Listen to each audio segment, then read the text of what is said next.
श्री गुरुदेव भगवान की जय।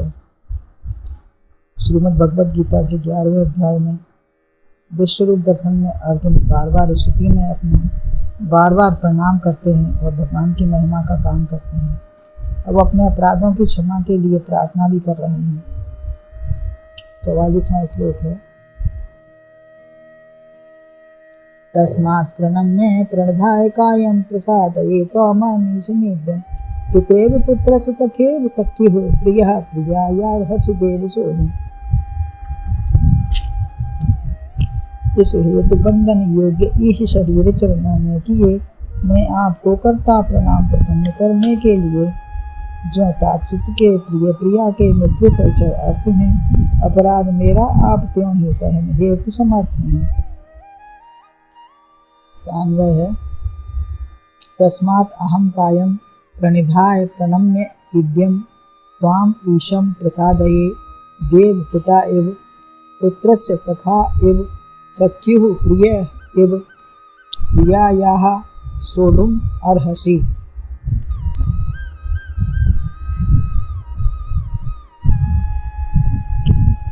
मैं शरीर को अच्छी प्रकार से चरणों में रखकर आपको प्रणाम करके स्तुति योग्य ईश्वर आपकी प्रसन्नता के लिए मैं बार बार आपसे स्तुति और प्रार्थना करता हूँ। हे प्रभु, पिता जैसे पुत्र के, सखा जैसे मित्र के, पति प्रिय पत्नी के, उसी प्रकार आप मेरे अपराधों को सहन करने में समर्थ हों। इसलिए क्योंकि आप चराचर जगत के पिता हो, पितासि लोक चराचरस्य, आपसे अधिक दूसरा कोई है ही नहीं। आप अप्रतिम प्रभाव वाले हो।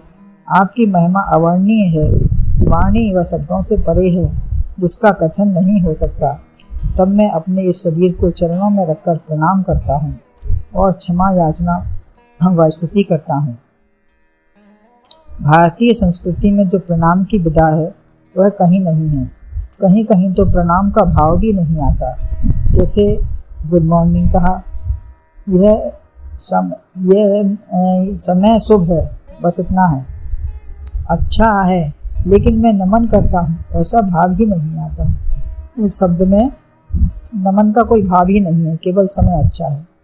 और भारतीय प्रणाम में चरणों में सिर रखकर दंड की भांति लेटकर अष्टांग प्रणाम हो, सिर झुकाकर हाथ जोड़कर झुकना आदि सिखाया जाता है।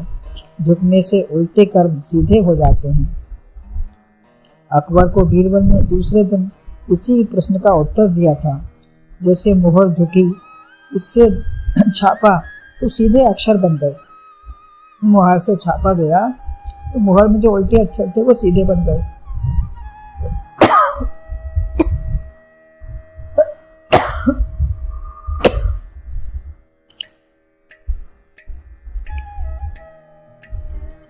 अर्थात झुकने से गलत भाव विचार सब सीधे हो जाते हैं। अपने ही भाव सब सीधे हो जाते हैं। हृदय से नमित होगा तो बेकार निकलेगा। गगरी जल भरी है, उसे झुकाएंगे तो अंदर वाला निकलकर बाहर का शुद्ध जल रूपी शुद्ध संस्कार, शुभ गुण, अच्छे विचार उसमें संस्कारित होंगे। नीति शतक में अभिवादन व नित्य वृद्ध सेवा से आयु, यश, बल और विद्या बढ़ती है, ऐसा कहा है। श्लोक है। अभिवादन शीलस्य नित्य वृद्धोपसेविनः चत्वारि तस्य वर्धन्ते आयु विद्या यशो बलम्। ऐसा नमन प्रणाम समर्पण भगवान सद्गुरु गुरुजनों को के सामने हो। प्रत्येक व्यक्ति का कर्तव्य है झुकना। ऐसा प्रणाम अर्जुन करते हैं। प्रणिधाय कायम, अच्छी प्रकार से जब शरीर झुकेगा तभी मन बुद्धि झुकेंगे।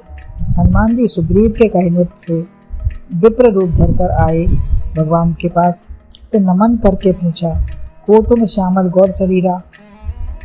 तो भगवान ने भी ऐसे ही बता दिया। कौशलेश दशरथ के जाए तो हमारी पत्नी का हरण हो गया है, उन्हीं को खोजते खोजते हम यहाँ फिर रहे हैं। तो सामान्य परिचय दिया, लेकिन उनकी वाणी मुखरित होते ही हनुमान जी के हृदय कपाट खुल गए। तुरंत चरणों में गिरे। प्रभु पहचान परे गयो प्रभु चरण, सो सुख माँ जाए नहीं वर्मा। तो प्रभु कर पंकज कपिकर सीसा, सुमिर दशा मगन गौरीसा। इतना प्रेम उमड़ा कि शंकर भगवान की तो समाधि ही लग गई। वह सुख अवर्णनीय है। आगे भी कहते हैं, मोर न्याय में पूछा साईं, तुम कुछ पूछो नर की नाई। तो तुमने कपट बेच लिया तो मैंने भी कपट किया। भगवान का भी यही कहना है, तुम अगर ऐसा करोगे तो मुझे भी करना पड़ेगा। तीसरी बार प्रणाम में छिपा वेश समाप्त करके असली वेश निराला ही प्रणाम किया है हनुमान जी ने।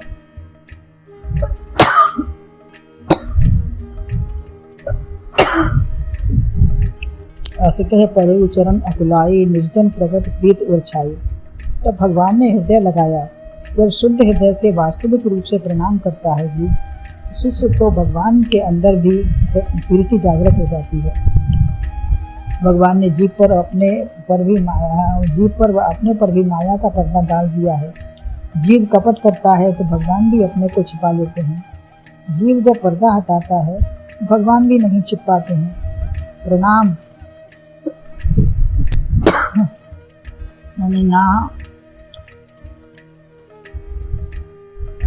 माने ना काम हो गया, विशेष उपसर्ग हो गया। नाम लेकर प्रणाम करो, जैसे सियाराम जय गुरुदेव, जय सियाराम जय गुरुदेव, कुछ भी नाम लो। अपना परिचय भी दो।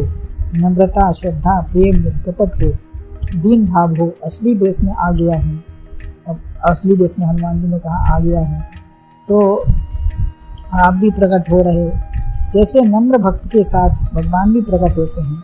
स्तुति किसकी हो, संसार की करोगे तो उसी का प्रभुत्व बढ़ेगा, अभिमान उसका बढ़ेगा और आपका राग बढ़ेगा। यदि संसार में हम स्तुति, प्रेम और आसक्ति बढ़ाते हैं तो उसी का प्रेम और राग बढ़ता रहेगा। धन मान की स्तुति करने से मुझे तो कोई शब्द, भाव या योग्यता व वाणी शक्ति ही नहीं है जो आपकी मैं स्तुति कर सकूँ। अर्जुन ऐसा कहते हैं कि मेरी ऐसी कोई योग्यता या मेरी मनवाणी ऐसी नहीं है कि मैं आपकी स्तुति कर सकूं। आप प्रसन्न हो जाइए, अर्थात यदि विकार हो अंदर तो निर्मल आप मुझे बना दीजिए। प्रतिछाया व दर्पण की भांति है सब कुछ। जैसे अपनी प्रतिछाया होती है और दर्पण होता है, उसमें सब कुछ वही दिखाई देता है जो वास्तविकता है। यदि अपने में कपट है तो गुरु में भी वही भाव आ जाता है। एक तो शिष्य अपने विकार से सोचता है कि गुरु ऐसे ही होंगे, दूसरे कहीं जब तुम श्रद्धा नहीं रखते हो तो हमें भी क्या ज़रूरत है। उसके हटने के बाद गुरु भी ज्यों के त्यों हैं। गुरु सामने से हटा तो गुरु का भी भाव वैसे ही बन गया पहले जैसा। तो यदि तुम में श्रद्धा नहीं है तो गुरु के अंदर बाद में कैसे रहेगा भाव। प्रतिछाया दर्पण की भांति है सद्गुरु। शिष्य के शुद्ध भाव व विकार तुम्हारे भाव से ही दिखते हैं, हटने पर कुछ नहीं होता। जैसे दर्पण बस हटाने का ही तरीका है, दर्पण से हटाने का ही तरीका। अपने किए का पश्चाताप, निर्मल भाव, स्तुति आदि से परिष्कृत होने पर सद्गुरु भी निर्मल हो जाते हैं। निर्मल हैं लेकिन हमारे भावों के द्वारा ही उनके भाव वैसे ही बनते हैं जैसे हमारे भाव होते हैं सामने। वस्तुतः तो वह प्रसन्न ही हैं। आप निर्मल हो जाइए, अर्जुन कहते हैं। तब जैसे पिता के पुत्र कितने अपराध करता है, नोचना, मारना, गंदगी पैदा करना, तो पहले 3 बातें कही हैं, प्रमाद, प्रेम या अज्ञान से। वही तीनों यहाँ कहते हैं। प्रमाद से मित्र को नहीं हम पूछते, जैसा करना होगा कर लेगा। जो कुछ मन में आया हंसी मजाक में कह भी दिया, कहाँ नहीं किया। जैसे पत्नी प्रेम बस अपराध कर देती है कि क्या समय है, क्या करना है, दोनों परस्पर एक दूसरे से क्षमा करते हैं, बुरा नहीं मानते। ऐसे ही मेरे अपराधों को आप सहन करें और मुझे क्षमा कर प्रदान करें। अर्जुन से बार बार स्तुति से करते हुए भगवान से अर्जुन क्षमा याचना कर रहे हैं कि आप मुझे क्षमा दें और मेरे अपराधों को अनदेखा करते रहें। तो गुरुदेव भगवान की